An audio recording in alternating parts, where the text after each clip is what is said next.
بسم اللہ الرحمن الرحیم۔ عزیز ذی وقار، آج کل سوشل میڈیا، یوٹیوب اور اس طرح کے جو سوشل پلیٹ فارمز ہیں ان پر یزید کے متعلق سخت قیل و قال لوگوں کے درمیان پائی جا رہی ہے۔ ایک گروہ بالکل یزید کو غیر مسلم، دنیا کا سب سے بڑا بدبخت، کافر، ملعون ثابت کرنے پر تلا ہوا ہے، اور اس کے مد مقابل ایک گروہ ایسا بھی ہے جو یزید کو بہت اچھا، نیک اور اپنا بڑا مانتا ہے۔ اہل بیت کی طرف اپنی نسبت کرتے ہیں اور خود کو فقہ جعفریہ والا کہتے ہیں، ان کی طرف سے یہ اعتراض بار بار اٹھایا جاتا ہے کہ اہل سنت یزید کو بہت اچھا کہتے ہیں، اپنا بزرگ مانتے ہیں، اپنا امام مانتے ہیں، اور وہ اہل بیت کے معاذ اللہ دشمن ہے، اس لیے وہ یزید کو بہت اچھا آدمی سمجھتے ہیں۔ اس ساری قیل و قال کے اندر ہم نے سوچا کہ بجائے کسی مولوی کی، کسی علامہ صاحب کی بات پر یقین کرنے کے، کیوں نہ خود دونوں طرف کی کتابوں کو، امہات الکتب جو ہیں، جو بنیادی کتابیں، ان کو کنگالا جائے اور ایک کمپیریٹیو انالائسس دونوں حضرات کے موقف کا کیا جائے کہ اہل سنت کی کتابوں میں یزید کے بارے میں کیا نکلتا ہے، اور جو اپنی نسبت فقہ جعفریہ کی طرف کرتے ہیں یا اپنے آپ کو اہل تشیع کہتے ہیں یا شیعان اہل بیت کہتے ہیں، قطع نظر میں کسی خاص فرقے کی طرف اشارہ نہیں کر رہا، اور ان کی طرف سے ایک بہت بڑا اعتراض ہے اہل سنت پر کہ اصل میں یزیدی معاذ اللہ یہ لوگ ہیں، تو کیوں نہ دونوں حضرات کی کتابوں کو کنگال کر حقیقت تک پہنچا جائے۔ اب کتابیں تو بہت سی ہیں، تاریخ کی بھی ہے، حدیث کی بھی ہیں، اور تفسیر کی بھی ہیں، فقہ کی بھی ہیں۔ ہم نے تمام کتابوں کو ایک طرف رکھ کر، کیونکہ کتابوں میں صحیح بات بھی ہوتی ہے اور سقیم بات بھی ہوتی ہے، ہم نے دونوں جو اسکول آف تھاٹس ہے ان کی بنیادی کتابوں کو دیکھنے کا فیصلہ کیا۔ اہل سنت حضرات کے ہاں حدیث کا بہت بڑا ایک ذخیرہ موجود ہے، اس میں صحاح ستہ کو سب سے بڑا مقام حاصل ہے، اور ان میں سے پھر صحیح بخاری کو سب سے بڑا درجہ حاصل ہے، اور اس کے بالمقابل جو ہمارے فقہ جعفری والے حضرات ہیں ان کے ہاں اصول اربعہ کو بہت بڑا مقام حاصل ہے، اور ان کے اسکول آف تھاٹ کی بنیادی کتابیں اور ان کے عقائد، نظریات، اعمال، افعال کا ماخذ ہے۔ ہم نے جب اہل سنت کی کتابوں کو، سیاستہ کو ٹٹولا تو انہوں نے ایسا لگا کہ شاید وہ یزید کو اس حیثیت کا آدمی ہی نہیں سمجھتے کہ اپنی کتابوں میں اس کے متعلق کوئی روایت نقل کرے۔ بہرحال ان میں سے جو سب سے مضبوط کتاب اصول کتب بعد کتاب اللہ ہے، امام بخاری کی صحیح بخاری کے اندر ایک روایت ہمیں ملی ہے جس سے یزید کے بارے میں کسی فیصلے تک اہل سنت کی طرف سے پہنچنا آسان ہو گیا۔ دیکھیں، ہم پھر کہہ رہے ہمارا مقصد کسی پر اعتراض نہیں ہے، اور نہ ہمارا مقصد کوئی خاص موقف ثابت کرنا ہے، ہم اس لڑائی جھگڑے کے دوران اصل کتابوں تک پہنچ کر اصل کتابوں میں کیا ہے وہ آپ کے سامنے رکھنا چاہتے ہیں۔ اب فلاں نے کیا لکھا، فلاں نے کیا لکھا، قطع نظر لوگ بہت کچھ لکھتے ہوں گے، لیکن دونوں اسکول آف تھاٹ جو ہیں ان کی بنیادی کتابوں میں کیا ہے؟ تو اہل سنت بخاری کو قرآن کے بعد سب سے بہترین کتاب کہتے ہیں، اور جو ہمارے اہل تشیع حضرات ہیں وہ اپنے اصول اربعہ کو سب سے مضبوط کتابیں کہتے ہیں، تو اس لیے ہم نے انہی کتابوں کو بنیاد بنایا۔ امام بخاری کی کتاب الفتن ہے، اور باب اس کا باب قول النبی صلی اللہ علیہ وسلم ہلاک امتی علی ید اغیلمۃ صفاہ، میری امت کی ہلاکت چند بیوقوف لونڈوں کے ہاتھ پر ہوگی۔ اس میں حدیث نمبر 7058 ہے۔ حضرت ابو ہریرہ رضی اللہ تعالی عنہ راوی ہیں، قال ابو ہریرہ سمعت صادق المصدوق یقول ہلکت امتی علی یدی غلمۃ من قریش، کہ میں نے خود اپنے ان کانوں سے پاک پیغمبر جو سچے سچے ہیں ان کے یہ الفاظ مبارکہ سنے کہ میری امت کی ہلاکت قریش کے چند لونڈوں کے ہاتھوں پر ہوگی۔ اب یہ قریش کے چند لونڈے کون ہیں؟ تو امام بخاری رحمہ اللہ کی کتاب کی جو سب سے بہترین شرح ہے، اور وہ ہے ابن حجر عسقلانی کی فتح الباری، متوفی 852 ہجری۔ امام خطیب بغدادی کہتے ہیں کہ امت نے اب تک بخاری کا حق ادا نہیں کیا، تو علامہ سخاوی رحمہ اللہ جو ابن حجر عسقلانی کے معنی شاگرد ہے، وہ کہتے ہیں اگر خطیب بغدادی میرے استاذ کی شرح فتح الباری دیکھ لیتے تو اپنے اس قول سے رجوع کر لیتے۔ تو فتح الباری کو بھی اہل سنت کے ہاں بہت بڑا مقام حاصل ہے۔ فتح الباری کے اندر ابن حجر اسقلانی رحمہ اللہ حضرت ابو ہریرہ رضی اللہ تعالی عنہ ہی سے، اس لیے کہ راوی سے بہتر حدیث کا مطلب کون سمجھتا ہوگا، حضرت ابو ہریرہ رضی اللہ تعالی عنہ ہی سے اس کا مطلب واضح کرتے ہیں۔ یہ فتح الباری ہے میرے پاس، اور اس کی جلد نمبر 23 ہے اور صفحہ نمبر 19 ہے۔ کہتے ہیں مصنف ابن ابی شیبہ کے اندر اس قریش کے لونڈوں کی وضاحت خود ابو ہریرہ کے منہ مبارک سے اشاروں سے ملتی ہے کہ ان ابا ہریرہ کان یمشی فی السوق ویقول اللهم لا تدركني سنة 60 ولا امارة الصبيان وفي هذا اشارة الى ان اول الاغیلمة كان في سنة 60 وهو كذلك فان يزيد بن معاویہ استخلف فيها۔ حضرت ابو ہریرہ رضی اللہ تعالیٰ بازاروں میں گھومتے اور یہ دعا کرتے تھے کہ اے اللہ مجھے 60ویں صدی ہجری نہ دکھانا، اے اللہ مجھے لونڈوں کی عمارتیں اور حکومتیں نہ دکھانا۔ اور کہتے ہیں اللہ نے ان کی یہ دعا اس طرح قبول کی کہ وہ سن 60 ہجری سے پہلے ہی فوت ہو گئے، اس لیے کہ پہلا لونڈا قریش کا جس نے اس امت کی بربادی کی وہ 60 صدی ہجری میں یزید بن معاویہ خلیفہ بن کر امت کے سامنے آیا۔ تو یہ بخاری کی روایت سے اہل سنت والجماعت کی سب سے مضبوط ترین کتاب بخاری سے یہ بات سامنے آئی کہ یزید کوئی اچھا آدمی نہیں تھا، اور یزید کے ہاتھ پر اہل سنت کی کتابوں کے بقول سب سے مضبوط کتاب یعنی بخاری کے بقول یزید کے ہاتھ پر اس امت کی ہلاکت سب سے پہلے وجود میں آئی۔ تو یہ تو ہم نے جب دیکھا اہل سنت کی کتاب سے یزید کے بارے میں ایک روایت ہمارے سامنے آئی، اور خود اس کا راوی اس روایت کے اندر ذکر کردہ آدمی کی طرف اشارہ بھی کر رہے ہیں، وضاحت بھی کر رہے ہیں۔ اب آئیے ہم فقہ جعفریہ والوں کے ہاں دیکھتے ہیں کہ ان کے ہاں یزید کے بارے میں کیا سامنے آتا ہے۔ یہ اصول اربعہ میں سے سب سے مضبوط کتاب الکافی ہے، اصول ہے، پھر فروع ہے، اور پھر کلینی کی، اور پھر یہ روضہ ہے۔ یہ 3 جلدوں میں یہ تیسری جلد میں فروع بھی ہے، فروع کا بعض حصہ دوسری جلد میں اور بعض حصہ تیسری میں، اور ساتھ میں آخر میں روضہ بھی ہے۔ اور یہ مکتبہ اسلامیہ ایران کی چھپی ہوئی ہے، جو ہمارے پاس نسخہ ہے یہ ایران کا چھپا ہوا نسخہ ہے، اور جلد نمبر 3 ہے، اور صفحہ نمبر اس کا 556 ہے۔ صفحہ نمبر 556 پر اس کے اندر لکھا ہوا ہے کہ یزید نے حضرت علی بن حسین یعنی امام زین العابدین رحمہ اللہ کو بلایا اپنے پاس۔ تو انہوں نے امام زین العابدین کو بلایا، اور امام زین العابدین کے سامنے یزید نے یہ بات رکھی کہ بھئی تو اس بات کا اقرار کر کہ تو میری بیعت کرتے اور میرا غلام ہے کہ نہیں۔ تو علی بن حسین رضی اللہ تعالی عنہ، اور جو علی بن حسین اور امام زین العابدین کہلاتے ہیں، حضرت حسین رضی اللہ تعالیٰ عنہ کے بعد جنہیں امام کہا جاتا ہے اہل فقہ جعفریہ کے ہاں، وہ یزید کو کیا کہتے ہیں کہ قد اقررت لک بما سألت انا عبد مکرہ فإن شئت فامسک وإن شئت فبع۔ بابا میں آپ کا زرخرید غلام ہوں، میں آپ کے ہاتھ پر بیعت کرتا ہوں، آپ کا غلام ہوں، آپ کا فرما بردار غلام ہوں، آپ چاہے تو مجھے بیچ دیں اور چاہے تو مجھے اپنے پاس روک کے اپنا غلام بنا کے رکھیں۔ میں بڑا حیران کہ یار ایک طرف تو ہم جلسے جلوسوں میں ان حضرات کی طرف سے سنتے ہیں کہ یزید کافر ہے، یزید ملعون ہے، یزید مردود ہے، یزید نے دین کو تباہ و برباد کر دیا، اور پھر ہمارے سامنے ان کی بنیادی کتاب سے ایسی روایت آ رہی ہے کہ جس میں علی بن حسین رضی اللہ تعالیٰ عنہ، وہ علی بن حسین رضی اللہ تعالیٰ عنہ جن کے والد امام حسین رضی اللہ تعالیٰ عنہ، میری جان ان پر قربان، میرا خاندان ان پر قربان، انہوں نے کربلا میں اس یزیدی فوجیوں کے ہاتھوں شہادت تو قبول کر لی لیکن اس کی بیعت کرنے کو تیار نہ ہوئے۔ اور ان کے فرزند ارجمند جو ہمارے بھی امام ہیں، ان کی جوتیاں ہمارے سر کے تاج، وہ اپنے باپ کے قاتل کے سامنے بیٹھ کر اور پھر یہ کہہ رہے کہ میں آپ کا غلام،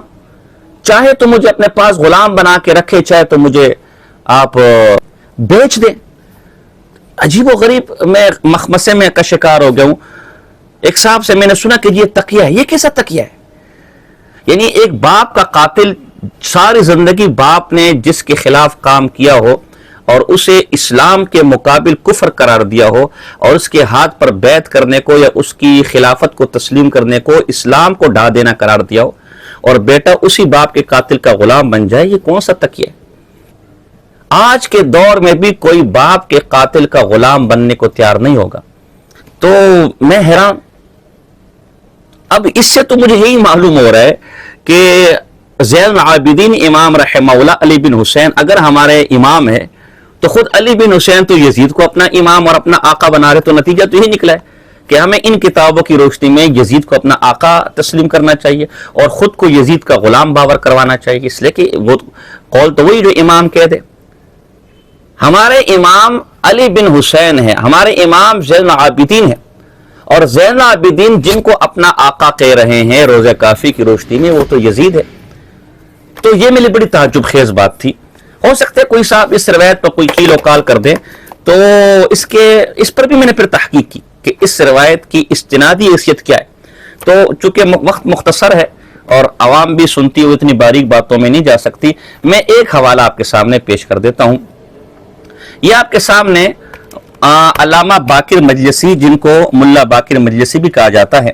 اور یہ ان کے ہاں شیخ الاسلام ہے اور رئیس المحققین ہے اور مجتہد ہے, بلکہ رأس المجتہدین ہے. ان کی یہ ملاذ الاخبار آپ کے سامنے ہے. ملاذ الاخبار ہے اور صفحہ نمبر اس کا 27 ہے.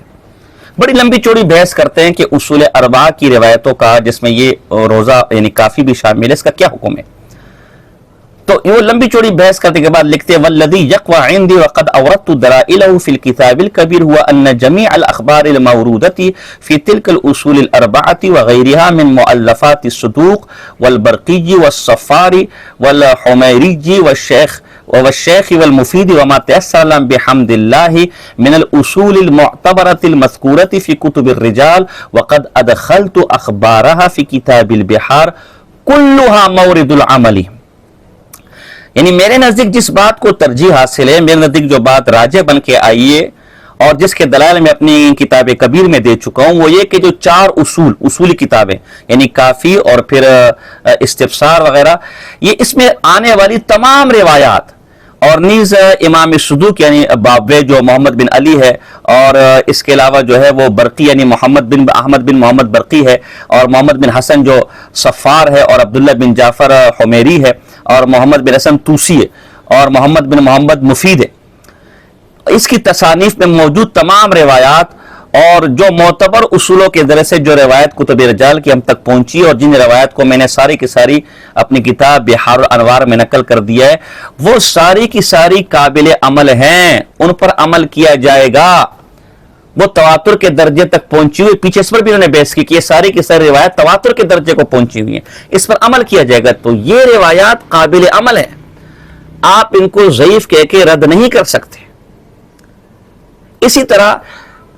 جو ہمارے اہل تشیع حضرات ہیں, ان کے ہاں 4 کتابیں اصولی متقدمین کے ہیں اور 4 کتابیں اصولی متاخرین کے ہیں, کل 8 کتابیں ان کے ہاں اصول کہلاتی ہیں. متاخرین کے ہاں جو کتاب 4 اصولی ہیں, ان میں سے ایک بحار الانوار ہے 110 جلدوں میں, اور ابھی قریباً اس سے کم بھی 60-65 جلدوں میں بھی جدید جو نسخہ ہے وہ 65 جلدوں کا غالباً ہے, وہ بھی ہے.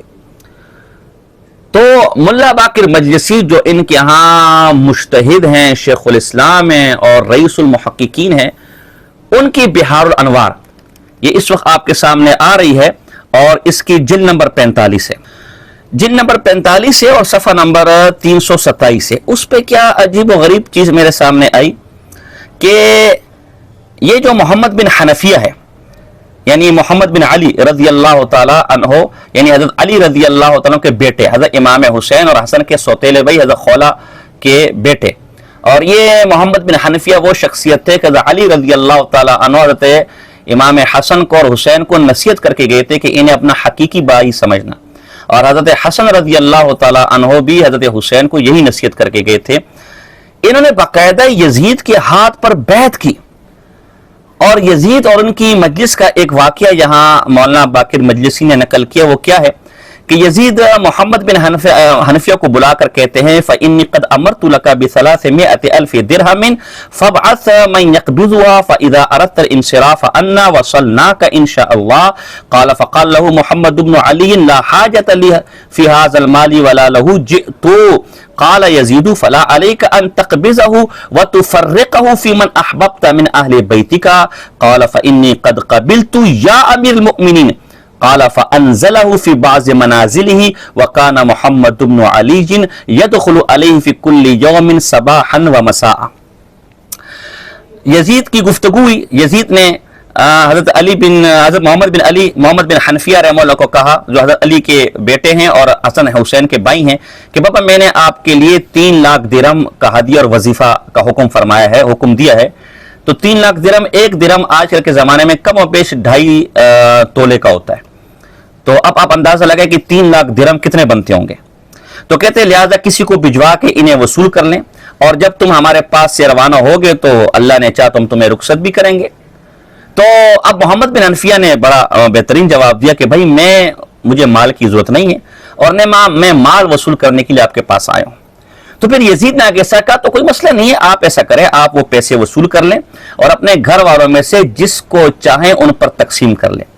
تو اب محمد بن علی کے الفاظ ہیں کہ قال فإنی قبلت یا امیر المؤمنین، اے امیر مومنین. عجیب الفاظ، مومنوں کے امیر. جو یزید خود کافر ہے وہ مومنوں کے امیر کیسے ہو سکتے ہیں؟ اچھا، ایک اعتراض اہل سنت پر یہ بھی کہ وہ یزید کو امیر المومنین کہتے ہیں. تو محمد بن حنفیہ صاف الفاظ میں کہہ رہے ہیں کہ اے امیر المومنین بالکل میں اسے قبول کر لیتا ہوں. اور پھر آگے وہ لکھا ہے کہ محمد بن علی صبح شام یزید کے پاس آتے جاتے تھے. پھر آگے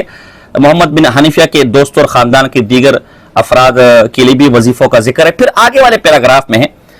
کہ یزید محمد بن حنفیہ رحمہ اللہ کو فرماتے ہیں علی کے بیٹے کو، یا ابا القاسم انی لاعلم فی اہل بیتک اليوم رجلا هو اعلم منک بالحلال والحرام وقد كنت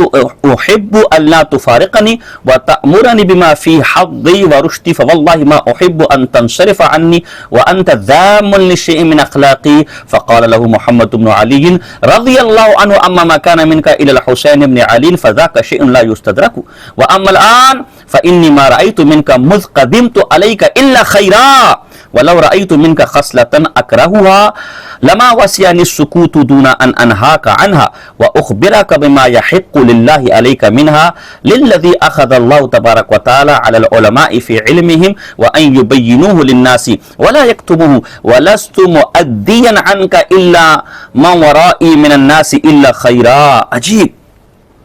یزید نے کہا کہ اے ابو القاسم محمد بن علی یعنی محمد بن حنفیہ کا یہ لقب تھا، آج میں آپ کے اہل بیت میں آپ سے بڑھ کر حلال و حرام کا علم رکھنے والا کسی شخص کو نہیں جانتا.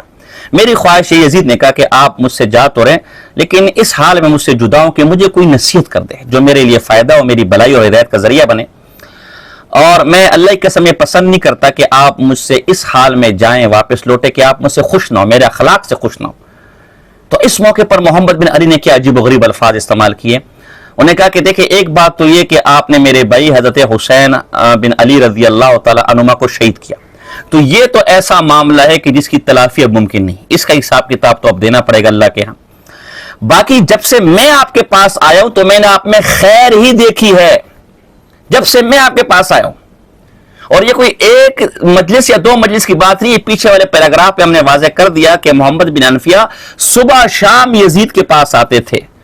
تو صبح شام کی مجلسوں کا نتیجہ، ان کی صبح کی مجلس بھی یزید کی دیکھی، شام کی مجلس بھی یزید کی دیکھی، ان کے اخلاق، عادات، اطوار، گفتار، کردار سب دیکھا. اس کے بعد محمد بن علی یہ انالائسس کرتے ہیں کہ سوائے خیر کے اے امیر المومنین آپ میں نے کچھ بھی نہیں دیکھا. اگر میں آپ میں کوئی ایسی عادت دیکھتا جسے ناپسند کرتا تو میرے لیے تو جائز ہی نہیں کہ میں خاموش رہتا، میں اہل بیت میں سے ہوں، میں آپ کو ضرور روکتا. اور کیونکہ اللہ نے وہ یہ حق ہم پر لازم کیا کہ جب کوئی غیر شرعی کام دیکھے، اللہ نے اس کو علم دیا، علم کا عہد لیا ہے کہ جب کوئی غیر شرعی کام دیکھے تو وہ اس کو لوگوں کے سامنے بیان کرے. اور آپ غم نہ کریں، میں اپنے لوگوں میں جب جاؤں گا، اپنے پیچھے کے لوگوں میں جب جاؤں گا تو میں ان کے سامنے آپ کے متعلق خیر ہی کا ذکر کروں گا، خیر ہی کا ذکر کروں گا. تو یہ روایت اور وہ بہار الانوار وہ کتاب کی جس میں انہوں نے معتبر روایات کو نقل کیا، اس سے تو یہ معلوم ہوتا ہے کہ اولاد علی رضی اللہ تعالی عنہم اجمعین وہ نہ صرف یزید کو امیر المومنین سمجھتے تھے، نہ صرف یزید کو بہت بہترین اچھا خوش اخلاق انسان سمجھتے تھے، بلکہ ان سے بھاری بھرکم وظائف بھی لیتے تھے. تو اب ایک طرف اہل سنت کی کتابوں کو جب ہم نے دیکھا تو وہاں تو صاف طور پر یزید کو لونڈا کہا گیا ہے، جو اہل سنت کی سب سے معتبر کتاب ہے. میں ہر کتاب کی بات نہیں کر رہا اور نہ ہر کتاب اہل سنت کے لیے معتبر ہے. اہل سنت کی جو سب سے معتبر کتاب ہے اس میں یزید کو لونڈا کہا گیا، امت کو ہلاک کرنے والا کہا گیا، اور اصحاب رسول اس سے پناہ مانگ رہے ہیں۔ لیکن اس کے بالمقابل جو اپنے آپ کو آج کے دور میں یزید کے سب سے بڑے دشمن سمجھتے ہیں، ان کے متقدمین کی اصولی اور سب سے مضبوط کتاب بھی اور متاخرین کی سب سے اصولی اور مضبوط کتاب تو ہمارے سامنے یہ کہ چاہے علی کے فرزند ارجمند ہو، چاہے حسین کے فرزند ارجمند ہو، وہ یزید کو اچھا بھی سمجھتے ہیں، ان کے اخلاق سے خوش بھی ہیں، صبح شام ان کی مجلسوں میں بیٹھتے بھی ہیں، اپنے ساتھیوں میں ان کا ذکر خیر بھی کرتے ہیں، ان سے وظائف بھی وصول کرتے ہیں، انہیں امیر المومنین بھی سمجھتے ہیں اور انہیں اپنا آقا بھی سمجھتے ہیں اور ان کی غلامی پر فخر بھی کرتے ہیں۔ تو میں اس معاملے میں تو یقین جانے خود بہت پریشان ہو گیا ہوں کہ اس میں اب صحیح موقف کیا لیا جائے۔ تو اب آپ کے اوپر میں فیصلہ چھوڑتا ہوں کہ آپ مجھے بتائیں کہ اس باب میں ہم اہل سنت کا موقف لیں کہ یزید کوئی اچھا آدمی نہیں تھا، اور یا جو فقہ جعفریہ اور اہل بیت کی جو اہل بیت جو ہیں ان کا موقف لیں، اور یا ان کے موقف کو چھوڑ دیں تو کیوں چھوڑ دیں۔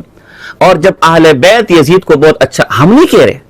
ہمارا یہ نظریہ نہیں ہے، ہم نے تو آپ کو سامنے پہلے کہہ دی کہ ہم تو طالب علم ہیں، آپ کو ایک طالبانہ تحقیق اور ریسرچ کے بعد ایک انالائسس کر کے آپ کے سامنے جو چیز آئی ہے وہ پیش کر رہے ہیں۔ تو اب اگر ہم بخاری کو لیتے تو بخاری وہ تو امام زین العابدین کی جوتوں پر قربان، امام بخاری وہ محمد بن حنفیہ کی جوتوں پر قربان، اس لیے کہ محمد بن حنفیہ اور امام زین العابدین یہ دونوں امام بخاری کے امام ہیں۔